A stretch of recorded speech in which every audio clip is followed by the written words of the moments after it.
ایک نوجوان لڑکا ہے جس کا نام ابو کرصافہ ہے، بکریاں چراتا ہے اور اپنی خالہ کے ہاں قیام پذیر ہے۔ تو ایک دن اس نے حضور کو دیکھ لیا اور خوش قسمتی کہ حضور نے بھی اسے دیکھ لیا۔ تیری پہلی نظر کا وار توبہ، دل اب تک دعائیں دے رہا ہے۔ تو اب اس کو سب بکریاں بھول گئیں، وہ بکریاں لاتا ہے اور چراگاہ میں چھوڑتا ہے اور آ کے حضور کی مجلس میں بیٹھ جاتا ہے۔ ایک دن خالہ کو پتہ چل گیا کہ یہ تو سارا دن وہاں بیٹھا رہتا ہے، تو اس نے سختی سے منع کر دیا کہ تم وہاں نہیں جاؤ گے۔ اب ایک دن تو کاٹا، 2 دن کاٹے، لیکن برداشت نہیں ہوتا۔ آ کے اپنی ماں کو اور خالہ کو بٹھا کے ابو کرصافہ کہنے لگے، نوجوان لڑکا ہے، کہ میں تمہاری بات مان لیتا ہوں، نہیں جاؤں گا، لیکن ایک بات تم میری مان لو۔ انہوں نے کہا کیا؟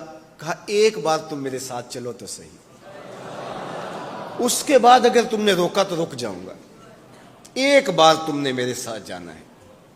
انہوں نے کہا ٹھیک ہے، ہم چلے جاتے ہیں۔ حامی بھر لی، خیال تھا کہ ٹھیک ہے اس کی کہنے پہ ہو آتے ہیں، اور اس کے بعد جو ہے وہ اس کو پھر زور بھی دینا پڑے گا، اس کی شرط پوری ہو جائے گی۔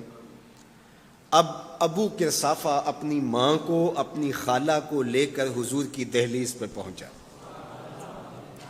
کچھ دیر بیٹھے اور واپس چلے تو اسے بے چینی تھی کہ اب یہ کیا بولتے ہیں، چونکہ اس کا مستقبل بھی اس پہ لگا ہوا تھا۔ اب اس کے دل کی دھڑکنیں تھم رہی ہیں کہ پتہ نہیں میری ماں کیا بولتی ہے، میری خالہ کیا بولتی ہے۔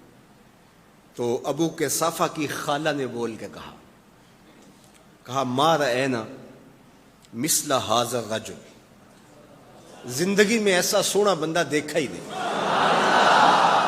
لکھاں لوگ آئے زمانے تے، محبوب خدا جیا کوئی نہیں۔ لکھاں لوگ آئے زمانے تے، محبوب خدا جیا کوئی نہیں۔ لکھاں سونے بن بن بیندے نے، او دی خاکے پا جیا کوئی نہیں۔ او دی خاکے پا جیا۔ اور اعظم چشتی مرحوم ساری زندگی حیرت میں گزار دیتے ہیں اور لکھتے ہیں کہ سمجھا نہیں ہنوز میرا عشق بے ثبات، سمجھا نہیں ہنوز میرا عشق بے ثبات، تو کائنات حسن ہے یا حسن کائنات، تو کائنات حسن ہے یا حسن کائنات۔ احسن وجہن، ابو کرصافہ کتنا سونا چہرہ تھا، کتنا سونا چہرہ تھا۔